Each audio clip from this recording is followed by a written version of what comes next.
أنزل على عبده الكتاب ولم يجعل له عوجا صدق الله العظيم.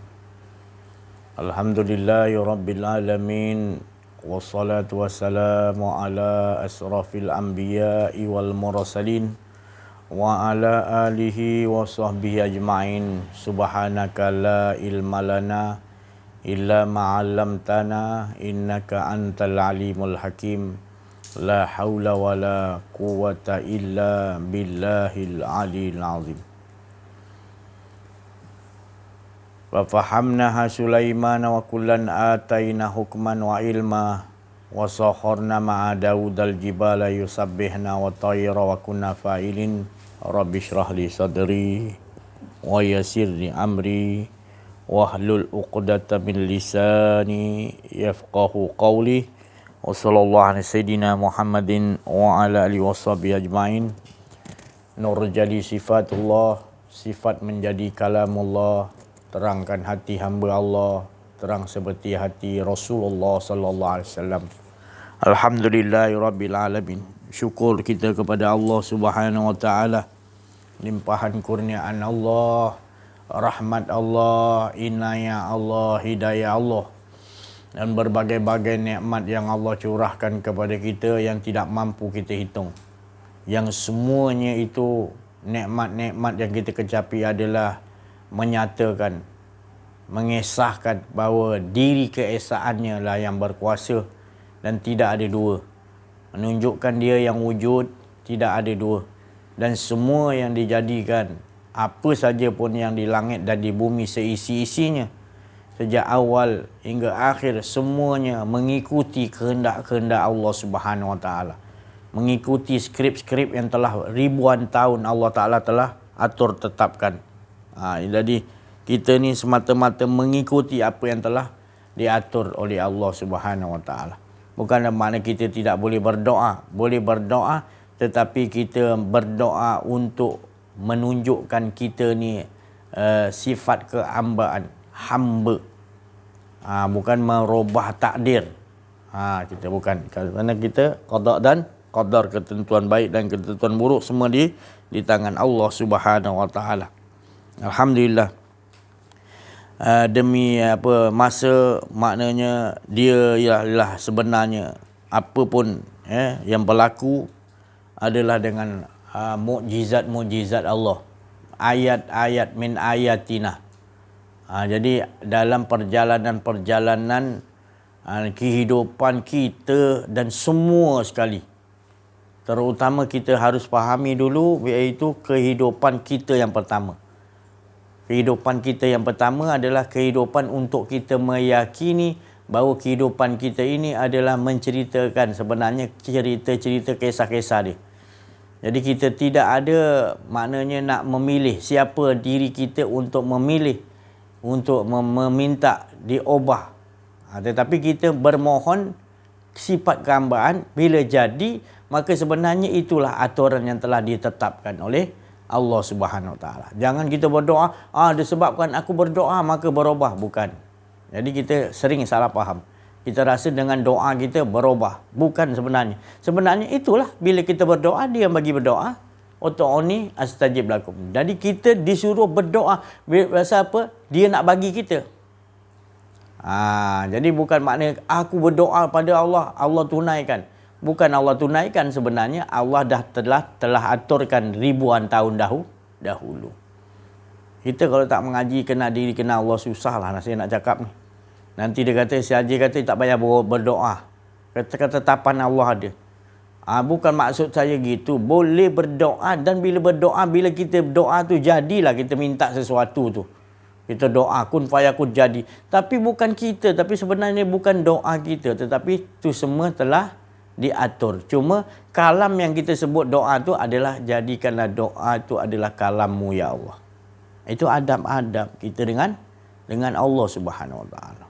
Kalau kita tak ada belajar mengaji kenal diri kenal Allah, susah, kita tak ada adab. Kita rasa kita juga yang sampai berdoa pun di hadapan Allah, Allah yang tunaikan. Kita rasa dengan doa kita, Allah ikut cakap kita. La haula wala quwwata illa billah. Itulah lari tajuk. Dan bukanlah saya cakap begini, tak payah berdoa. Berdoa itu dia yang Suruh. Kalam yang kita berdoa tu kalam siapa? Kalam dia. Dia balik nak kasih kun fayakun. Kalau tak jadi pun kun fayakun juga. Jadi pun tak jadi pun tetap kun fayakun Allah. Dengan izinan Allah jadi, dengan izin Allah tak jadi. Jadi bila kita mengenal diri mengenal Allah, kita duduk dengan Allah, kita nampak apa pun berjalan dengan kun fayakun Allah. Pasti. Tak jadi pun kun fayakun, ya tetap juga.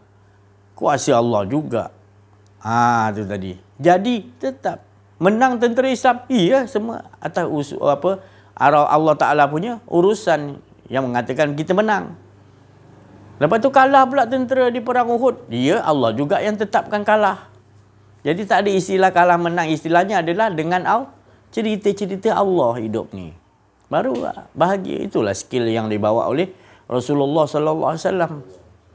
Maka kita apabila hilang keakuan diri, keutamaan akan diberikan oleh Allah kepada orang yang mengenal diri, mengenal Allah. Keutamaan diberikan. Inna fatahna laka fatahan mubina.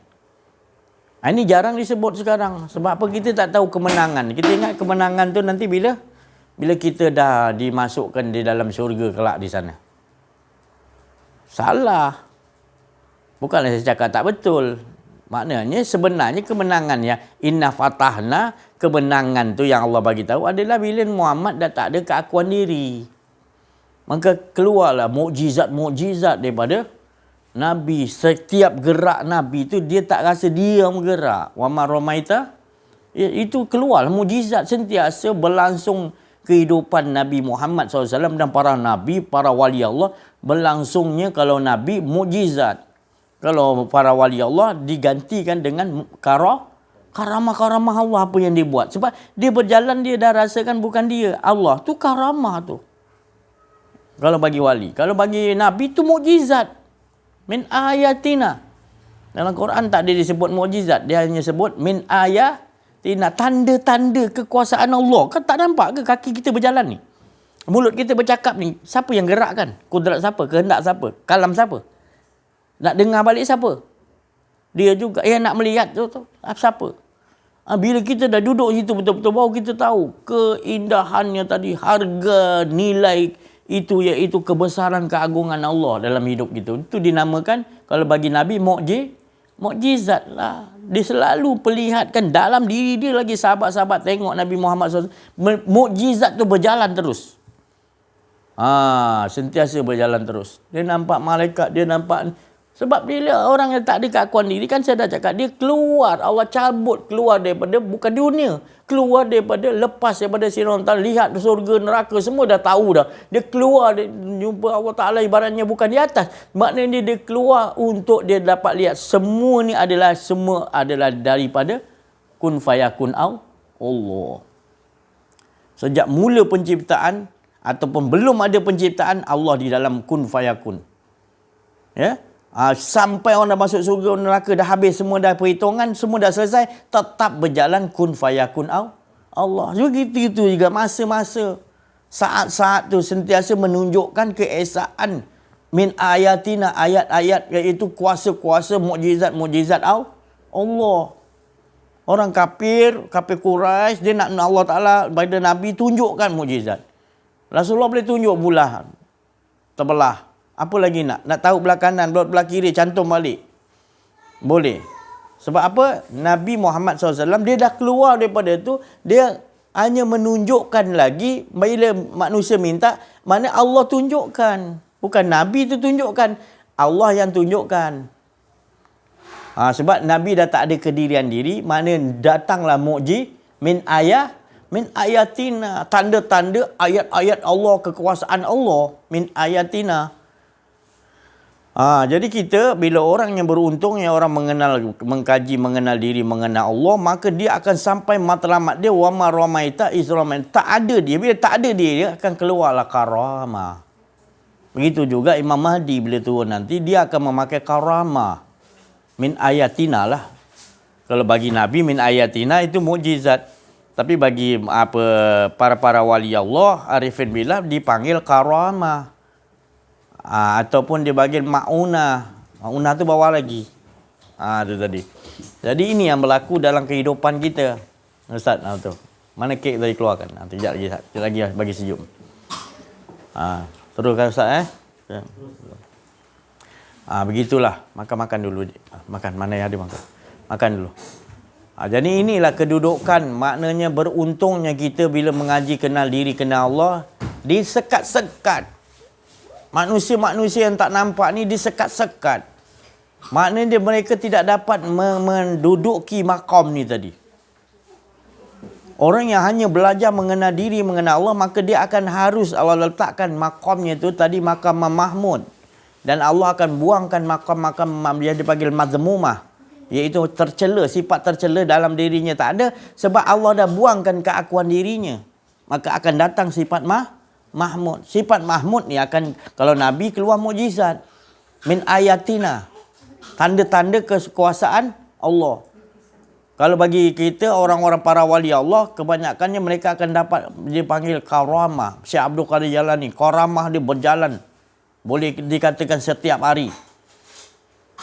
Sebab apa? Mereka dia pandai, Allah Ta'ala pandai, Allah Ta'ala maha pandai, bijaksana mengolahkan min ayatina tadi, tanda-tanda kekuasaan Allah tu dia olahkan. Macam saya cakap tadi, kita bila tak belajar kenal diri, kenal Allah, kita berjalan saja kita rasa kita yang angkat kaki, kita tak nampak min ayatina. Kita tak nampak kekuasaan Allah. Kita hanya nampak senyap je, kita rasa kita biasalah berjalan kaki ni. Banyak kita nampak orang berjalan kaki. Tapi tak sama bagi orang kenal diri, kenal Allah. Dia berjalan tu cukup indah. Kerana Allah yang menggerakkan setiap langkah tu. Hidup dia sangat indah, karamah. Hidupnya tu penuh kemuliaan Allah. Sebab apa? Dia dah tak ada keakuan diri, napasnya naik turun, dia rasakan Allah naikkan, Allah turunkan, Allah yang berhentikan. Jadi min ayatina, nampak kekuasaan Allah dalam dirinya. Lalu Allah tunjukkan di ufuk-ufuk, di sekalian alam ni, tanda-tanda lagi ke min ayatina. Bila di dalam dirinya tadi.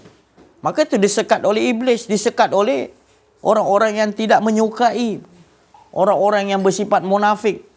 Di kalangan umat Nabi Muhammad banyak orang golongan munafik. Nabi sedih. Sedih. Sebab banyak di kalangan orang umatku yang bertaraf alim, yang bertaraf ilmu, yang tak ada jalan ni, yang akan memperolok-olokkan pelajaran ni. Padahal pelajaran ni diamaliakan 24 jam oleh Rasulullah SAW, para Nabi, para wali Allah, para arif billah. Tapi bila sampai penghujung zaman, diolok-olokkan, dianggap asing, pelekehkan, ditolak ke tepi, anak tirikan. Nanti bila datang nanti Imam Mahdi tu tak lama lagi, barulah terhege-hege nanti. Betul lah. Tu.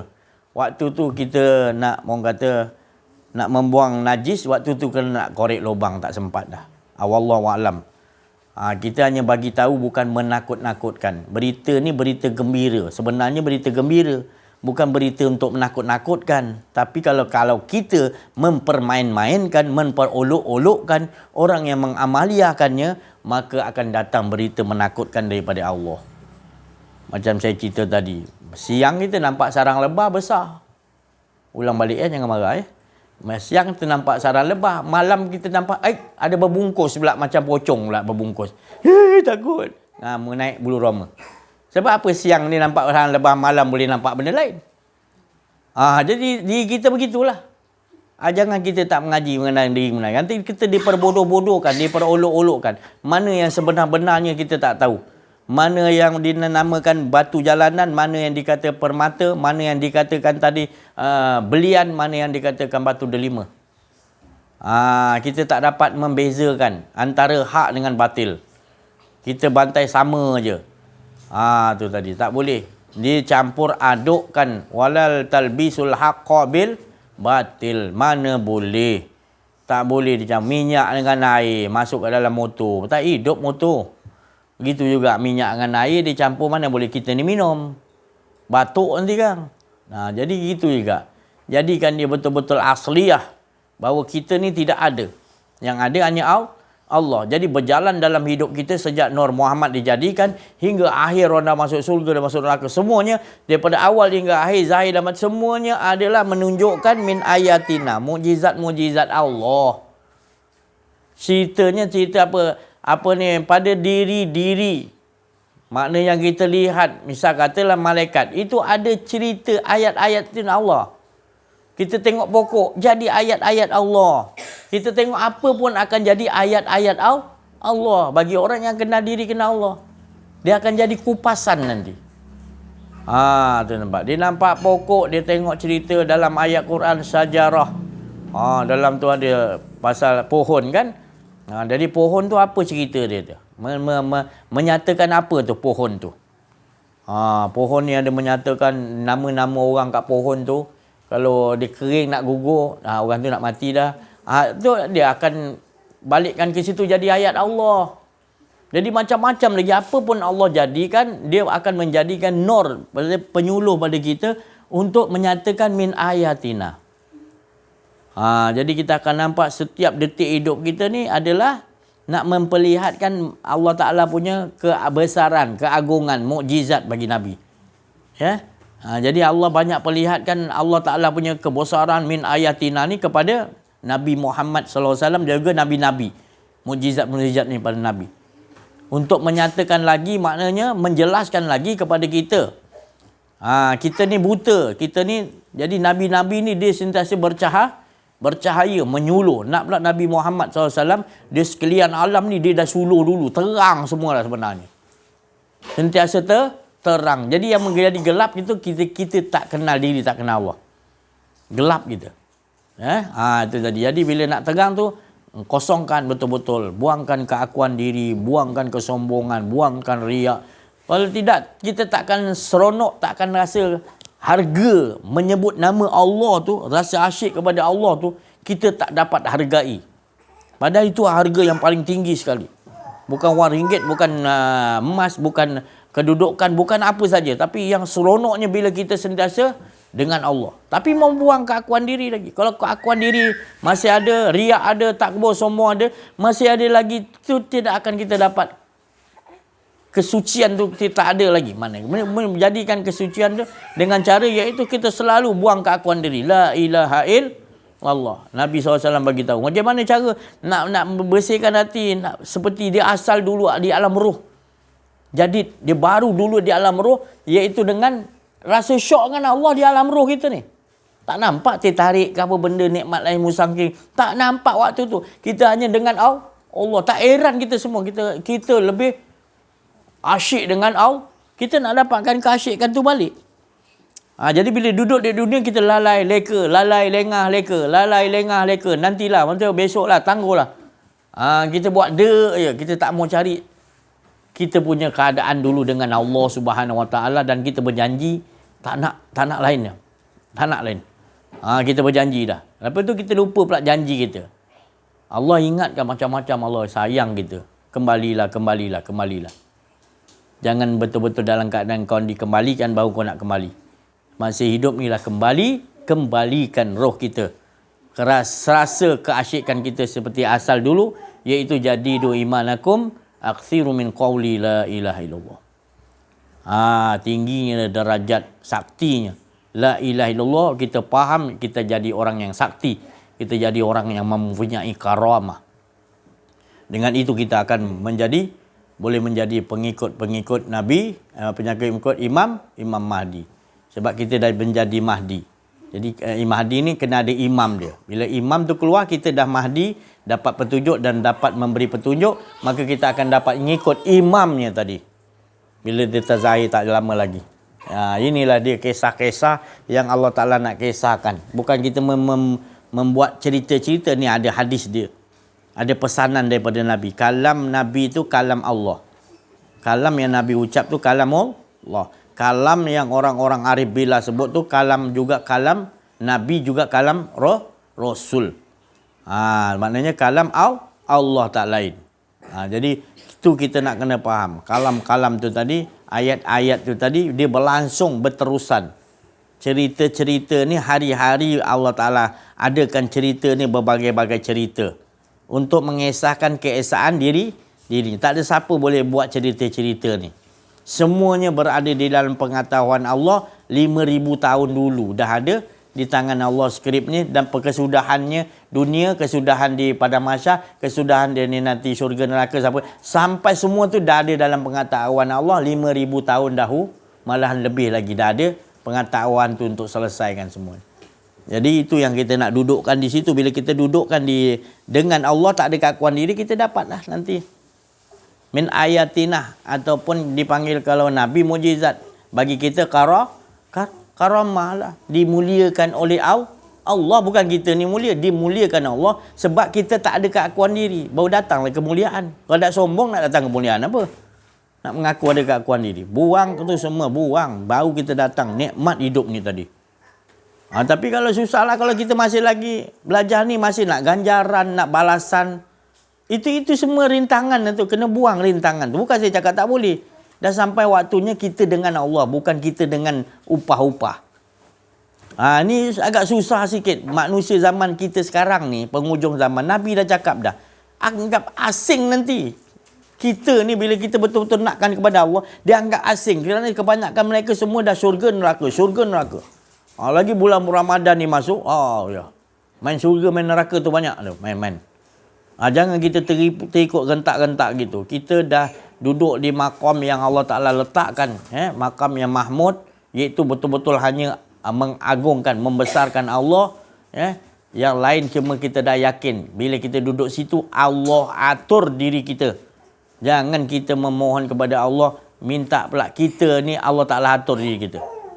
Kita tak boleh melakukan apa pun keadaan. Semuanya la haula wala quwata illa billahil aliyyil.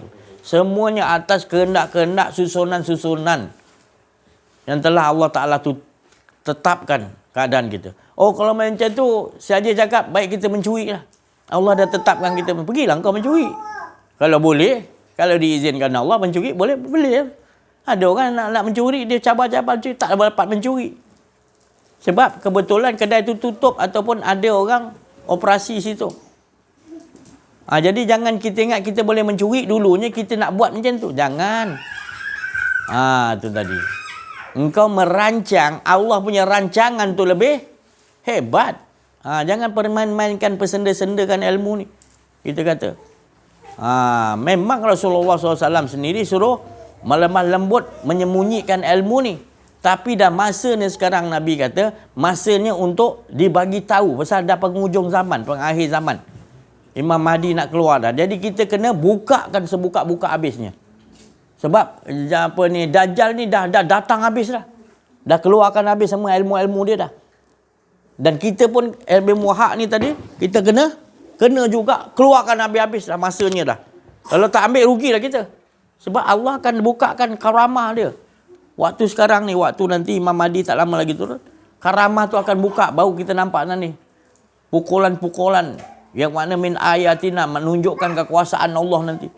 Zaman Nabi mujizat, boleh belah bulan, belah dua. Dan macam-macam lagi Allah Ta'ala tunjukkan. Itu tadi. Ini yang kita sebenarnya nak dudukkan ni tadi, bukan untuk kita membesarkan kita, tapi min ayat, menunjukkan ayat-ayat Allah. Menunjukkan keagungan, kebesaran Allah. Bukan kita. Jadi kehidupan ni adalah cerita-cerita dia. Dia balik. Apa pun. Abu Jahal ke, Iblis ke, setan ke, semua tu cerita. Allah dah bagi skrip dia masing-masing. Dan kita pergi takut dengan dia, kenapa? Sebab kita tak belajar kenal diri, kenal Allah. Kita rasa dia ada kuasa. Sebab kita dah sombong, kita rasa kita pun ada kuasa. Maka kita tengok yang lain, harimau ada kuasa tu. Cuba kita tahu kita ni tak ada kuasa, semua tak ada kuasa, kita akan nampak semuanya juga akan tunduk juga kepada arahan daripada Allah. Allah akan menambahkan lagi rasa keyakinan kita kepada dia. Ditunjukkan lagi, tunjukkan dia. Cerita Syekh Latif tahu. Nabi Ibrahim nak minta perlihatkan. Nabi Ibrahim yakin, ya Allah aku yakin pada engkau, tapi aku nak yakin lagi. Hakul yakin, kamalul yakin lagi. Macam mana engkau menghidupkan makhluk yang telah mati? Allah izinkan. Jadi bila kita duduk dalam golongan orang yang nakkan kepada Allah, Allah lagi nak melihatkan supaya kita bertambah yakin. Bukan bertambah lagi tak yakin pada Allah, huru-hara keadaan kita. Sebabnya kita bersandar pada ilmu, jadi kita huru-hara. Lagi banyak ilmu, lagi tak cukup. Kita pula nak nunjuk-nunjuk kita level ilmu lebih tinggi. Bukan tak boleh belajar, boleh belajar. Tapi jangan duduk di situ. Duduk di situ huru-hara lah kita. Kita duduk tetap siapa yang punya ilmu. Hikmah tu daripada Allah. Bukan ilmu dulu, hikmah dulu. Hikmah ni adalah nur dulu lah. Nur tu daripada Allah. Allah yang kun fayakun kan, bukan ilmu. Jadi ini yang kita nak bawa dalam kehidupan kita. Bahagialah kita ya. Sebab ni masa dah tak terlalu dah. Dah hampir sangat ni kedatangan nanti Imam Mahdi. Dajjal pula dia punya tentera dah berluasa dah. Hingga kan rakyat kita, masyarakat kita satu dunia 95% habis dah. Dah kena pukau dia, dah kena beletan Dajjal, dah kena sihir Dajjal. Tapi rasa macam tak kena je. Ya? Yang saya cakap jadi digital je. Semua orang 95% dia tak faham gunakan tu tadi alat digital Dajjal tadi. Kalau mengaji ni kita boleh pakai, tapi kita tak rasa ni dia punya. Gelombang satelit dia pakai, semua kita nampak semua daripada Allah. Teknologi boleh telefon ini tak canggih. Ni Allah Ta'ala tunjukkan, ajar pada dia untuk berhubung pada satelit dulu. Ini tak canggih. Yang canggih kita langsung pada Allah tu lebih canggih. 100 kali ganda. Lebih 100G lagi. Baru kita hargai. Nah, kita tak faham hargai Allah. Kita hargai ni lah. Hingga kat mana-mana pun kita lebih muliakan tadi alat Dajjal digital ni. Kita tak peduli dah. Apa orang cakap peduli. Dalam masjid, luar masjid, apa pun. Kita tak peduli dah. Kita otak kita bangun pagi nampak alat Dajjal digital ni tadi. Kita bangun tidur tak nampak Allah dulu. Kita nampak. Kita dah terpengaruh. Kita dah tertipu. Kita dah terpukau. Rasa kita tak boleh. Tak ada. Tengok. Kalau benda tu 1 jam hilang, kita risau je. Tapi Allah tu kita tak risau. Ini yang berlaku dalam kehidupan kita. Kita perlu baiki cepat. Nanti kalau Dajjal dah turun, lagi teruk lah. Ini baru tentera Dajjal buat sihir digital ni pun kita dah terkena belitan dia. Apatah lagi nanti kalau Dajjal tu datang. Jadi Imam Mahdi datang gitu juga. Kalau kita tak ada ilmu kenal diri, kenal Allah, macam mana kita nak dapat petunjuk? Nak ngikut dia. Sebab kita lagi awal-awal sekarang ni sendiri, kita tak belajar kenal diri, kenal Allah. Kita tak dapat petunjuk dan nak beri petunjuk pada orang. Kita pun tak ada buat kerja tu. Malah dia pelekeh-pelekeh kan. Ustaz nak mengajar di masjid pun nak kena tauliah, nak kena tu. Kalau tak ada tauliah tak boleh. Padahal orang tu dah top dah. Orang dah banyak suka dah. Kau nak gunakan apa juga? Tauliah juga. Dia tu dah dapat tauliah lebih hebat lagi. Kau nak bagi. Memang patutnya undang-undang memanglah, tapi undang-undang dah melampau sangat. Ya, melampau sangat. Bila dah dapat tauliah tu, bukan saya tak faham, dia nak ngikat kita, jangan disebut perkara-perkara yang penting. Itu dia nak kita ambil tauliah. Jadi macam-macam tak boleh sebut nanti. Mana boleh? Kita sebut tu kerana Allah nak betulkan, mana boleh kita ni tak boleh cakap, tu tak boleh cakap. Mana boleh engkau pula nak arah pula. Jangan. Kita faham dah tujuan tauliah tu untuk kita boleh ikut jejak dia jejak langkah dia tu. Dia mengikuti jejak langkah orang-orang yang tak kenal diri, tak kenal Allah. Macam mana kita nak ambil tauliah tu? Tak guna kita ambil tauliah. Dia nak arahkan kita. Jadilah kehidupan kita alami sekarang ni. Bukan kehidupan yang dulu ni, kehidupan yang real yang kita hadapi ni. Kita boleh nak memikirkan seolah-olah kita tak terkena sihir.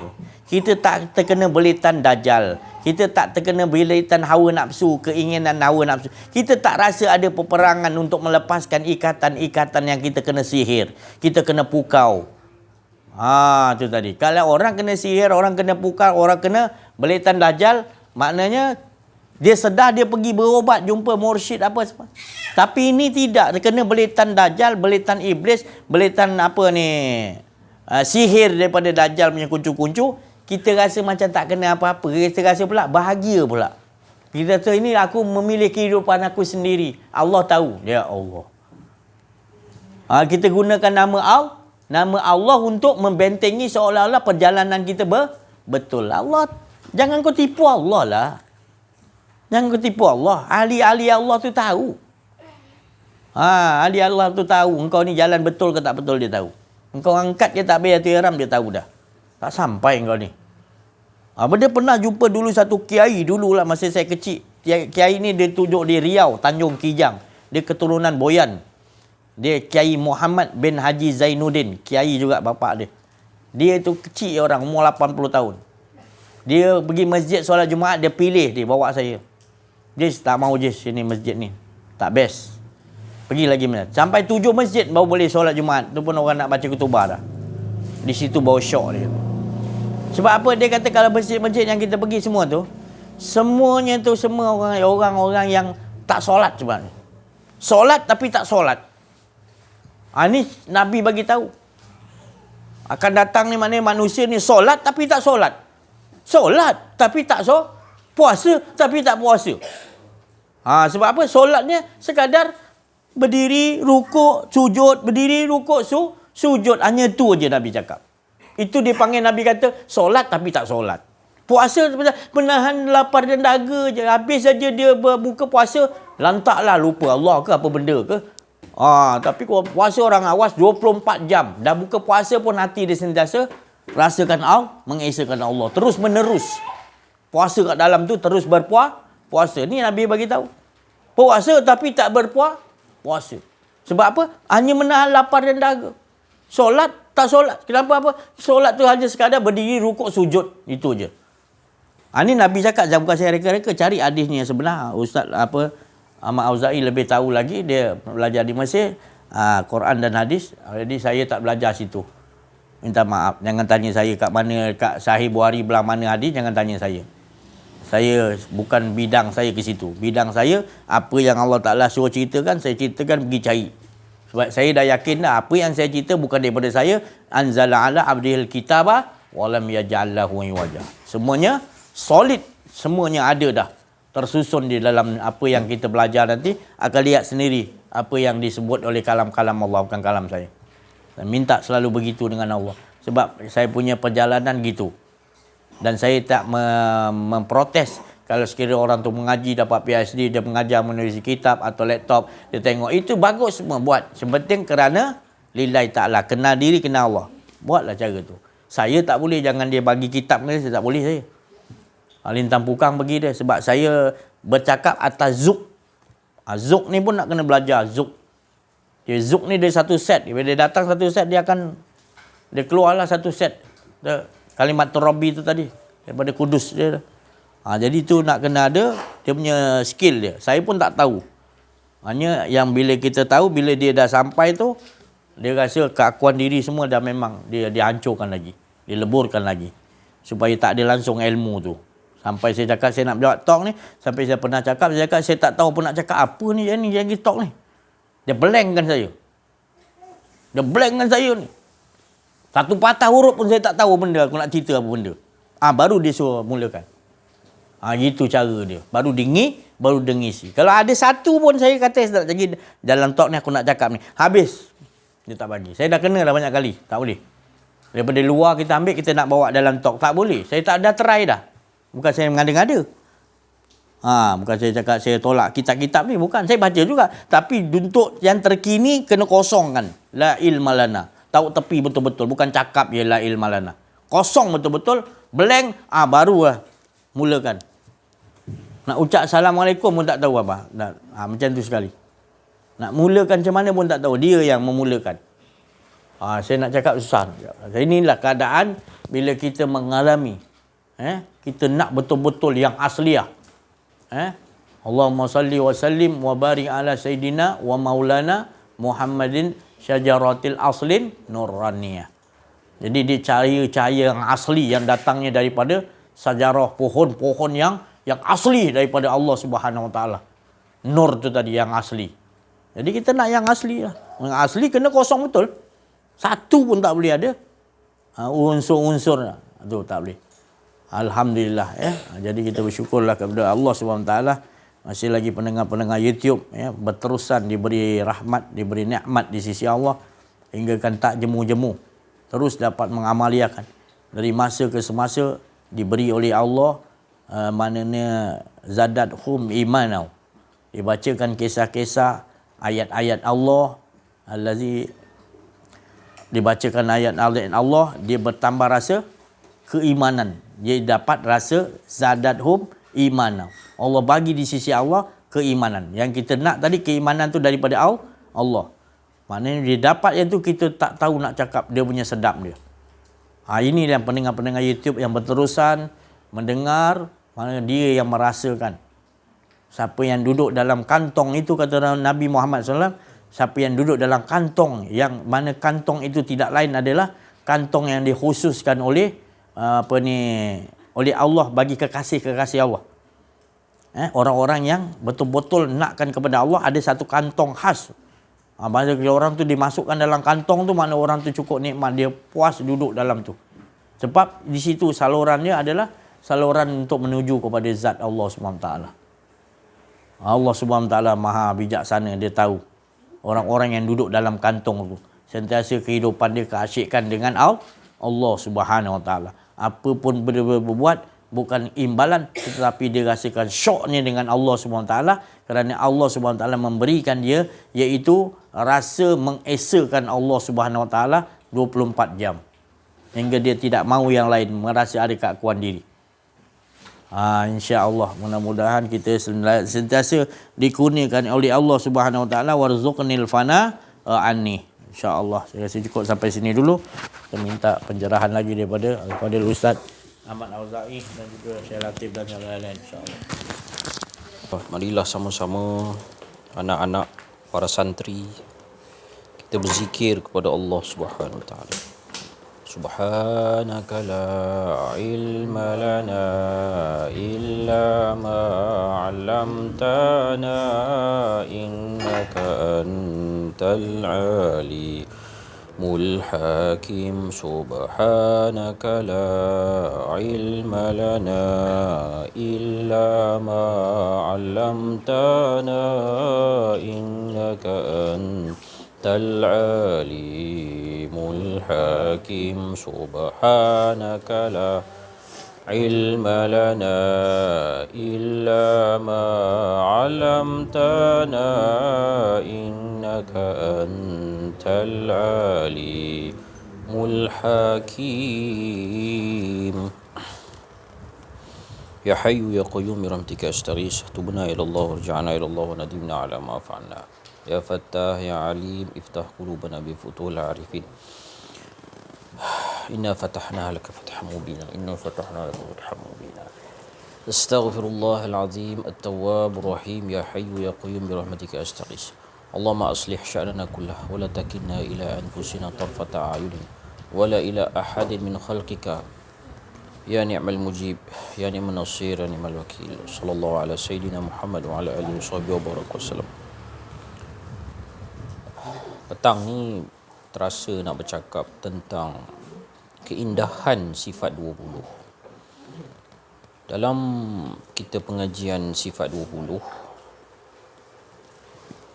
ada seorang ulama, tak silap Abi nama dia Pak Da'i. Dia meletakkan sifat ma'ani tu, terjemahannya ialah, kalau kita bercakap, dia terjemahkan dalam kitab Jawi, kita ni dipercakapkan, dia terjemahkan per, ada perkataan per. Kalau Ustaz Muhaddi Hadijul, dia letak PE huruf besar. Maknanya manusia ini, ataupun kita yang disebut sebagai sejenis makhluk yang menjadi kanzun makhfiyan, menjadi menanggung rahsia. Allahumma salli ala sayyidina Muhammad, yang di dalamnya ada sirrullah Nur Muhammad tu, kanzun makhfiyan tu, bejana yang rahsia ataupun kantung rahsia, kanzun makhfiyan, ataupun kantung yang terahsia, yang tersembunyi. Jadi keindahan pengajian sifat 20 yang diasaskan oleh para ulama ahli sunnah wal jamaah itu cukup indah, menjelaskan lagi tentang kalam-kalam para guru arifin billah ini. Bila kita bercakap, kita kena letak kat kita posisi kita dipercakapkan, diperjalankan, diperlihatkan, diperdengarkan. Sifat ma'ani tu dia terjemahkan satu terjemahan yang cantik, iaitu ditambah dengan perkataan pe.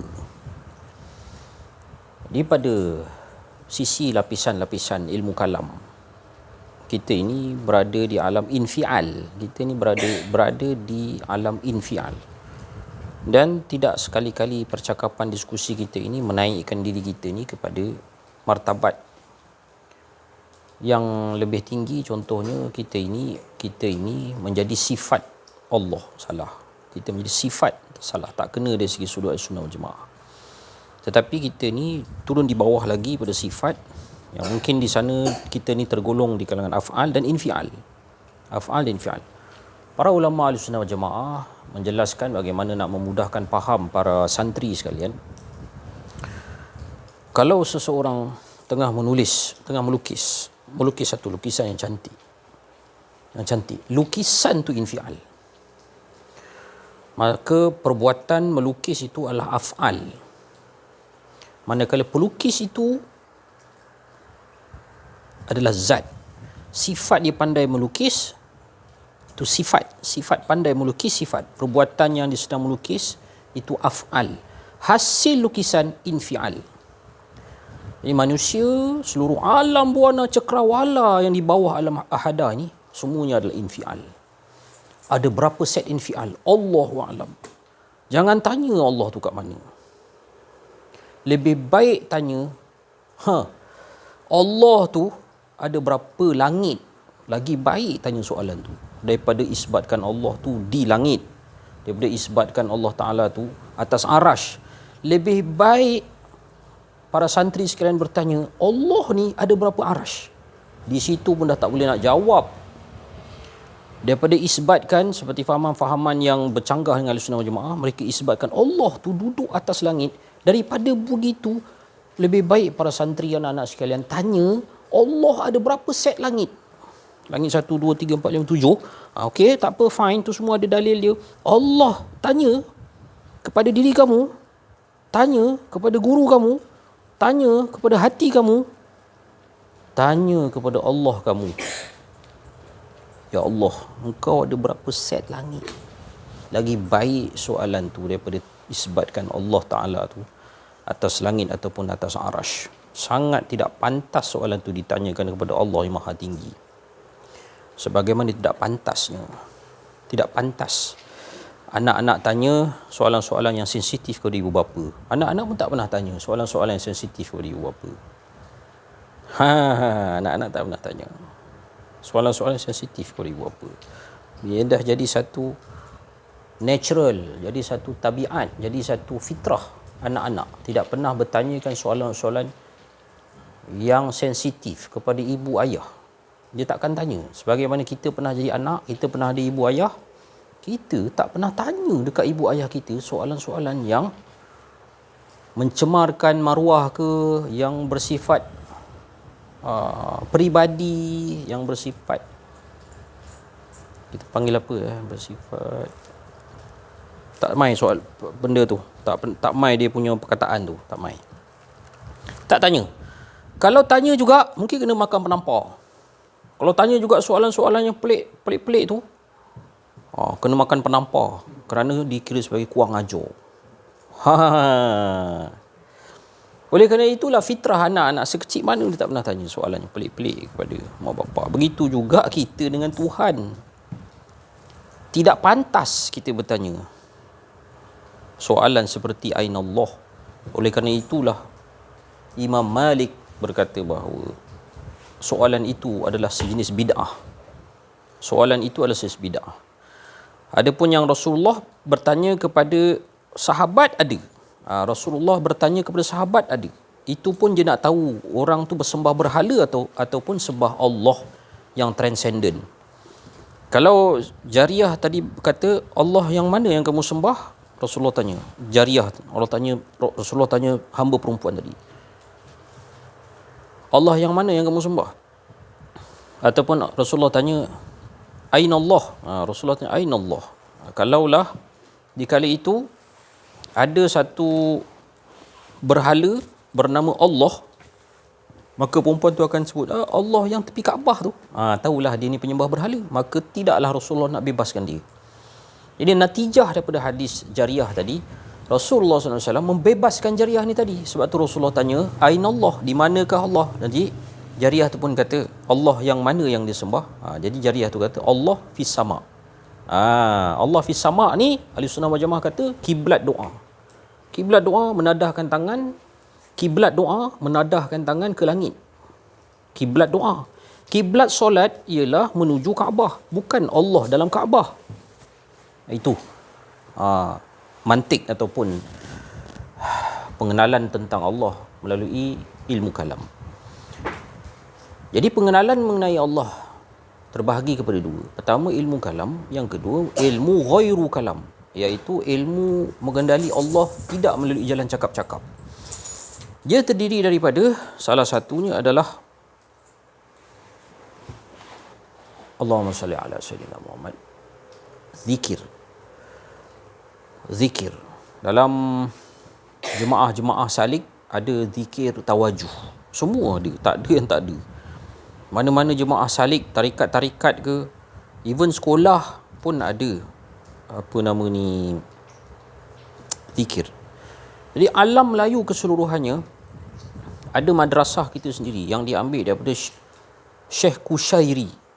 Yasin malam Jumaat itu adalah madrasah untuk mentarbiah keluarga besar kita yang bernama Melayu. Kabilah Melayu ni mengambil tata cara madrasah Syekh Al-Kushairi nama dia. Radhiyallahu anhu ardah. Syekh Kushairi inilah yang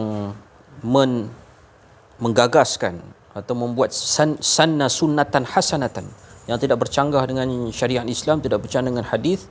Yakni contohnya seperti bacaan Yasin pada malam Jumaat. Allahumma salli ala Muhammad. Bacaan Yasin pada malam Jumaat dipandang leceh oleh setengah grup yang bertentangan dengan Ahli Sunnah wal Jamaah. Kerana apa? Kerana Rasulullah tak buat, kata mereka.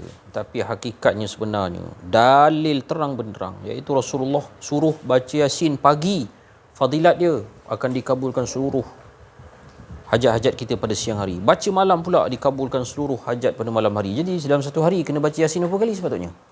2 kali. Lepas tu Imam Syafi'i khatam Quran 2 kali sehari itu biasa. Kerana barakah masa. Sudah tentu mengandungi di situ bacaan Yasin di dalamnya. Tapi oleh kerana kita tak mampu, kita ni ajam. Kita baca Quran pun sikit. Entah-entah dalam satu minggu hanya bangsa kita ni baca Quran pada malam Jumaat je. Yasin je yang kita baca. Yang lain, masa yang lain sibuk menguruskan dunia. Allahumma salli ala Muhammad. Sibuk menguruskan anak-anak, sibuk menguruskan kerjaya, sibuk menguruskan ladang, sibuk menguruskan ternakan, sibuk menguruskan dunia yang penuh dengan pengurusan. Jadi kita memilih hari yang baik, surah yang baik, hati Al-Quran, iaitu bacaan Yasin pada malam Jumaat. Allahumma salli ala Muhammad. Tidaklah ia bercanggah dengan Islam sama sekali. Allahumma salli ala sayyidina Muhammad. Justru dalam pengajian Islam ini, sidang hadirin hadirat, para santri sekalian, perlunya kita untuk mengenali sebagaimana yang saya kata pagi tadi, kita tidak akan mengenali Musa tanpa kita mengenali Fir'aun. Kita tidak akan mengenali Nabi Adam tanpa kita mengenali Iblis yang enggan sujud kepada Nabi Adam. Kita tidak akan mengenali malaikat tanpa kita mengenali syaitan. Kita tidak akan mengenali tauhid tanpa kita mengenali syirik. Begitu juga dalam agama. Dalam agama kita ni luas. Dalam dia tu ada cabaran. Cabaran dia Rasulullah cakap dah. Umatku terpecah kepada 73 golongan. Tuan-tuan, para santri, anak-anak sekalian, mesti kaji 73 golongan tu siapa. Mesti emphasize 73 golongan tu siapa. Kalau tidak, kamu terkeliru. Ataupun kalau tak kaji benda ni, akan terjatuh dan terjebak dalam golongan 73 ni. Macam-macam nama-nama mereka. Dan hendaklah kaji. Di kesempatan ini tidak dapatlah kita nak membentang satu persatu siapakah 73 golongan itu. Benda ni boleh baca sendiri. Bacalah sendiri dengan nama Tuhanmu. Iqra' bismi rabbikal ladzi khalaq. Itulah wahyu pertama. Baca dengan nama Tuhanmu. Baca dengan suluhan Nur Muhammad. Baca dengan suluhan barakah. Guru mursyid. Pastikan dalam hidup kalian ada guru mursyid. Ustaz Aziz bila kata suruh ada guru mursyid, bukan suruh pergi jumpa dia, berguru dengan dia, bai'ah dengan dia, bukan. Ustaz Aziz kempen seluruh masyarakat dunia, umat Islam agar mencari guru mursyid. Kerana kalau mati dalam keadaan tak ada guru mursyid, tak ada imam, mati kita dibimbangi, mati dalam keadaan jahiliah. Siapa yang tidak ada niat jihad dalam diri dia, mati dalam keadaan jahiliah. Nak jihad, tak ada imam, mustahil boleh berjaya. Nak jihad tak ada imam, tu jadi ISIS tu. Nak berjihad tak ada pemimpin, tu yang jadi tak maaf cakap, jadi Wahabi, jadi Syiah. Nak berjihad tapi tak ada guru yang benar, yang tahqiq, yang okey syariat dia, yang okey Islam dia, yang okey rukun Islam dia, yang okey rukun iman dia, yang okey rukun ihsan dia, yang okey rukun as-sa'ah dia. Mengetahui 4 rukun ad-din ni, Islam, iman, ihsan, as-sa'ah. Guru mursyid insya-Allah 4 ni dia alim.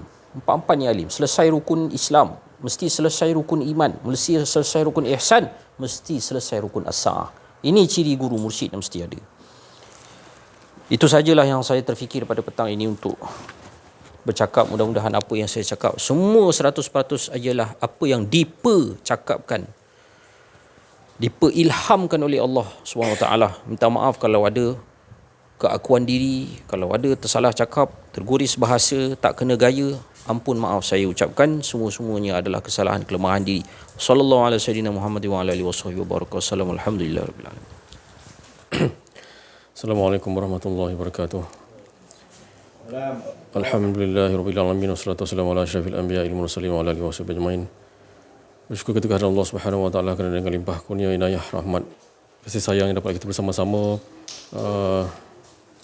talk pada kuliah asar kita pada petang ini disebabkan oleh rahmat Allah Subhanahu wa taala memanggil kita dalam keadaan kasih sayangnya. Tanpa Allah Taala memanggil kita, mana tidak akan terzahir kita di sini. Macam mana pun sebelah rumah sekalipun, depan rumah pun tak akan terzahir kalau Allah Taala tidak memanggil kita. Macam saya cakap dulu, bukan pengalaman tapi memang berlaku dalam diri saya. Nak pergi menunaikan umrah. Ustaz, saya tak ada duit Ustaz. Tak tahu nak cek mana dah Ustaz. Pada 2011.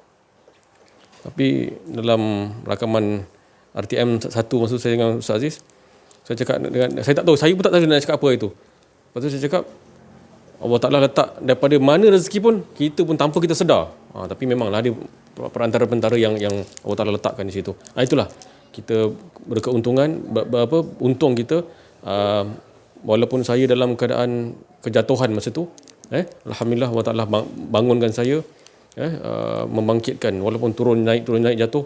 Sebab kata Ustaz Aziz, lesen L, Alhamdulillah Allah Ta'ala bangunkan kita dalam keadaan nak berkehidupan dengan Allah Subhanahu Wa Ta'ala. Jadi saya baca surah Al-Kahfi hari itu.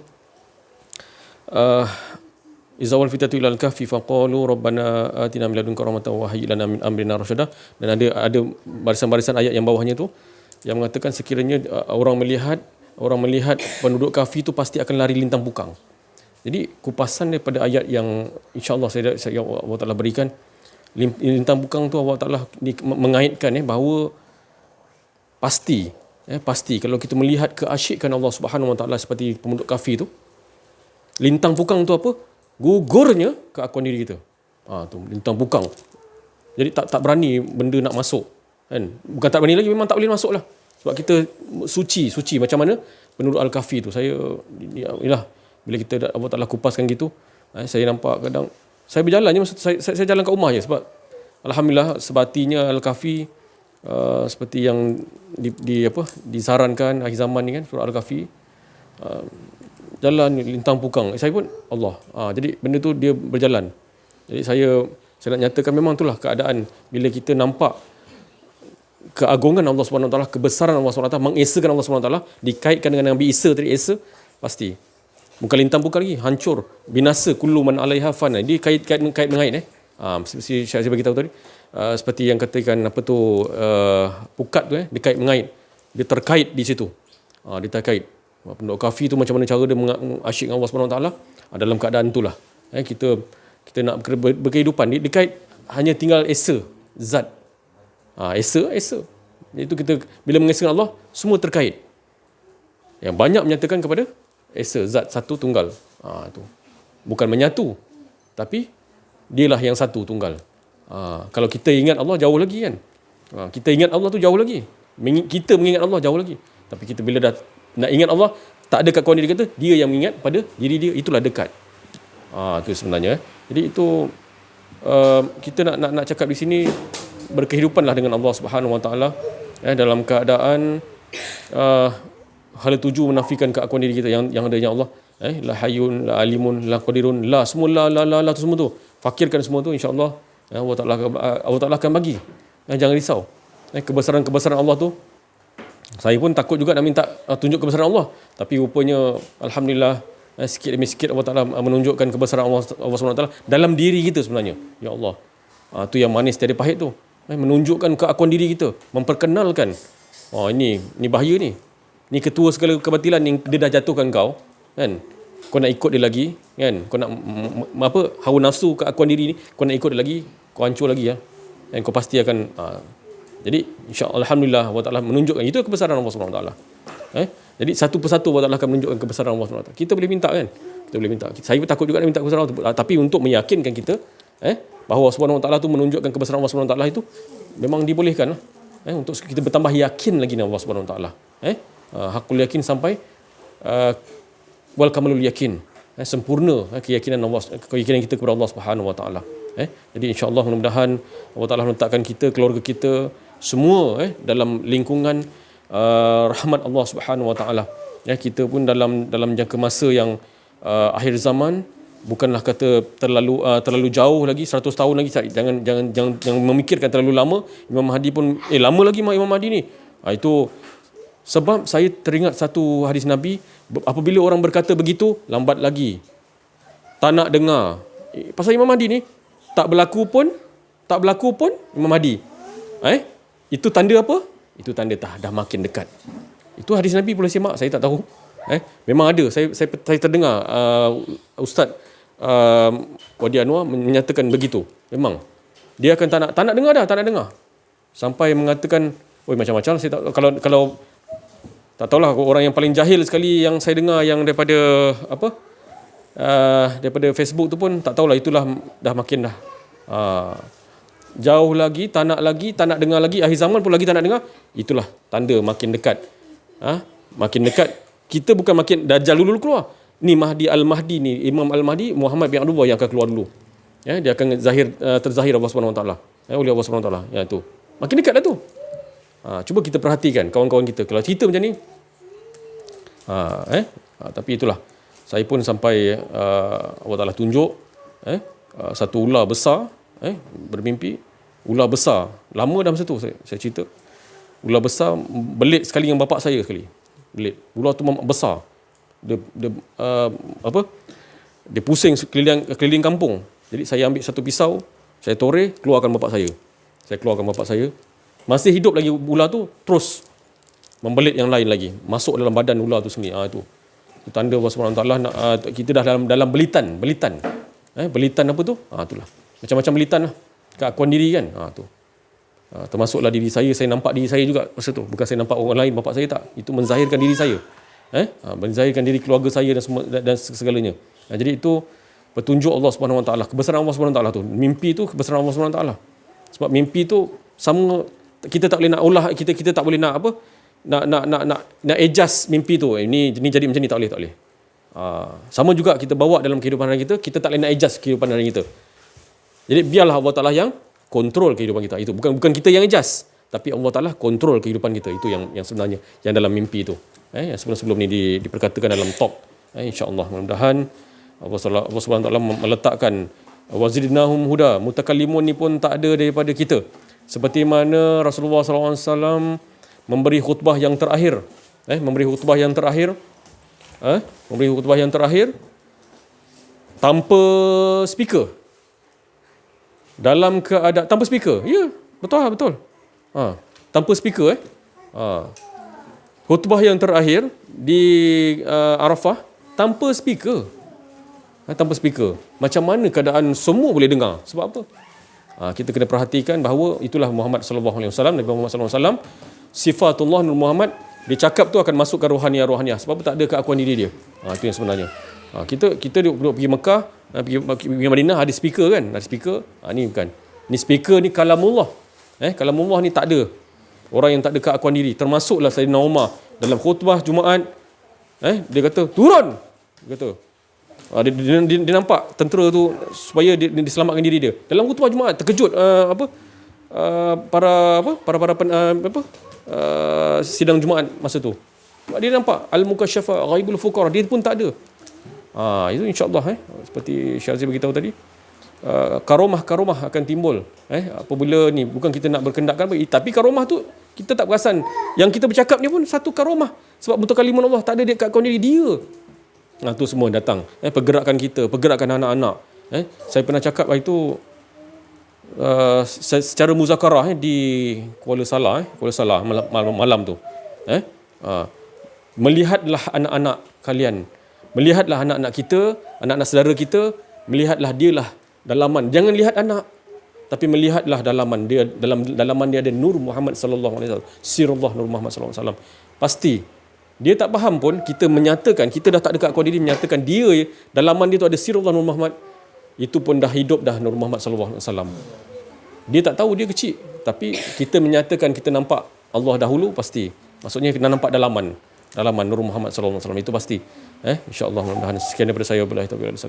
Assalamualaikum warahmatullahi wabarakatuh. La haula wala quwwata illa billah. Allahumma salli ala sayyidina.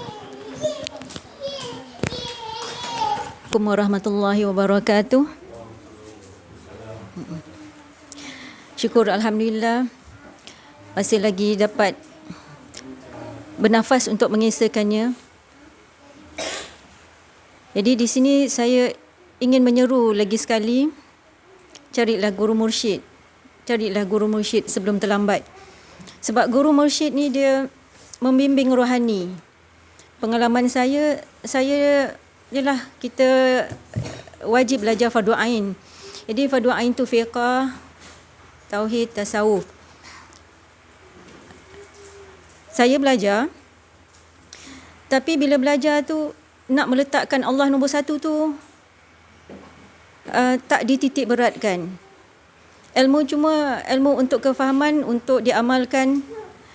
Tapi bila diamalkan tidak berlaku empat perkara itu, syariat, tariqat, hakikat dan makrifat. Tak dipertekankan. Jadi bila belajar fardu ain tu, Allah tu tak tahu diletak pada nombor berapa dalam kehidupan. Padahal dialah yang sepatutnya kita ingat. Kita merasakan kehadirannya, tapi waktu tu tak rasa kehadiran dia. Jadi di sinilah pentingnya guru mursyid, sebab dia menempa hati kita untuk sentiasa ingat dia, untuk merasa memang betul Allah tu tidak pernah meninggalkan kita. Itulah peranan guru mursyid. Jadi bagi siapa yang belum lagi berjumpa, jumpa berdepan.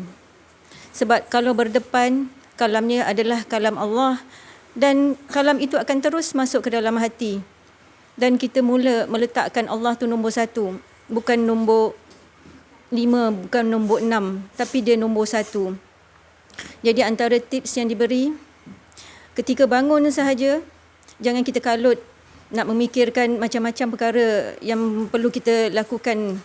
Tapi kita terus kata pada diri kita, ya Allah, uruskan aku, ya Allah, uruskan diri aku, ya Allah, uruskan aku, ya Allah.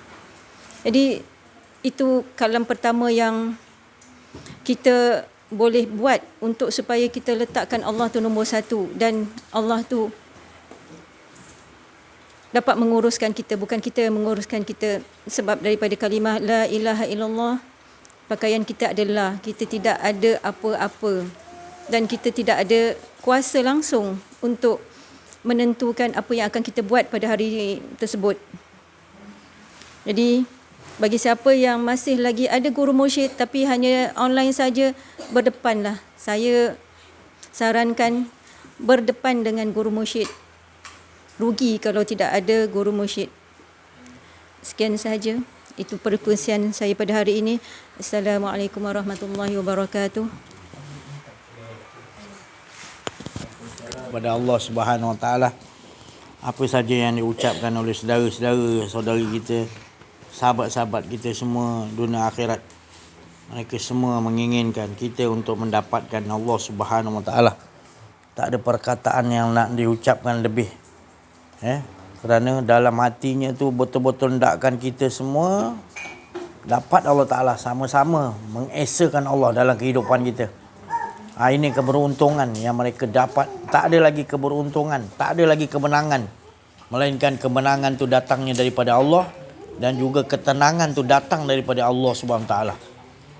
Hingga kan dia merasakan apa yang diucap oleh saudara kita Ustaz Auza'i, Syekh Latif dan Puan Syarifah Sadiah cakap tadi, dia dah merasai sedikit percikan daripada nubuah kenabian, kemanisan, duduk dalam uncang zatullah, lebur, dah tak ada rahsia-rahsia tu tadi.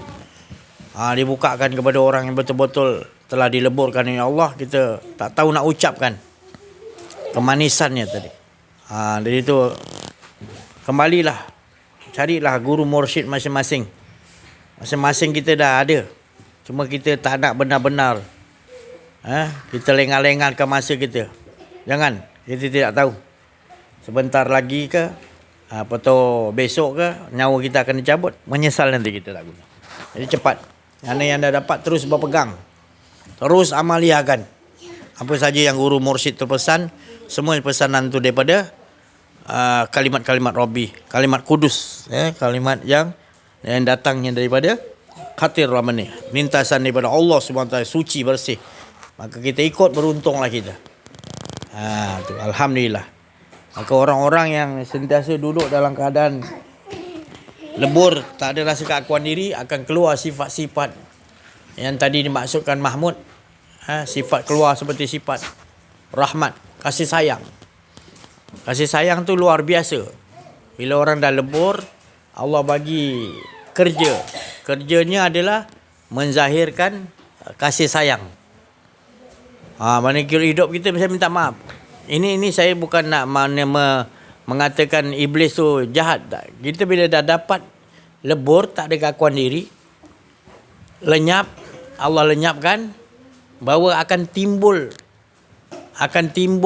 dia panggil tadi rahmatan lil alamin, kasih sayang. Kita akan nampak iblis pun kita kesian. Kita nampak iblis, kita kesian. Kalau kita nampak orang baik, kita kesian. Tu tak iblis tadi kan. Tapi kita nampak kasih sayang. Sebab apa? Kasih sayang itu tadi, dia meresap dalam jiwa kita. Maka setiap waktu kita akan nampak keadaan kasih sayang. Manisnya hidup kita tadi. Itu tandanya bila orang dah betul-betul, dia dah dapat ru'ya bil haq, dia akan dibawa dalam kehidupan dia bahagia je. Dia nampak apa pun bahagia dia. Kerana dia nampak semua dengan atas pandangan kasih sayang.